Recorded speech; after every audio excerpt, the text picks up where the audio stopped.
લાગે છે મારે પોલીસ સ્ટેશન જવું જ પડશે. આ ગાડી કોઈ માલદાર ની આવી રહી છે. કરો કંકુના, કઈ નહીં મળે તો ગાડી તો છે જ.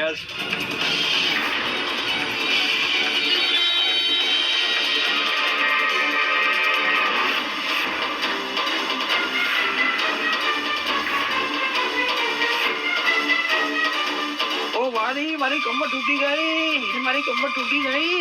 તમને બહુ વાગ્યું તો નથી? શું થયું? Sorry. I am really very sorry. મારાથી ભૂલ થઈ ગઈ, મને માફ કરી દો. હું માફી માંગુ છું. માફી બાપી જવા દે. ચાલ પૈસા નીકળ. પૈસા તો આપવા જ પડશે. દારૂ પીને ગાડી ચલાવે છે. ના એવું કઈ નથી. આ ભાઈ અચાનક જ સામે આવી ગયા. ખોટું બોલે છે. મારો ચૂપ થઈ જા ને કે ઉઠાઈ લઈશ. તમે લોકો મને લૂંટી રહ્યા છો.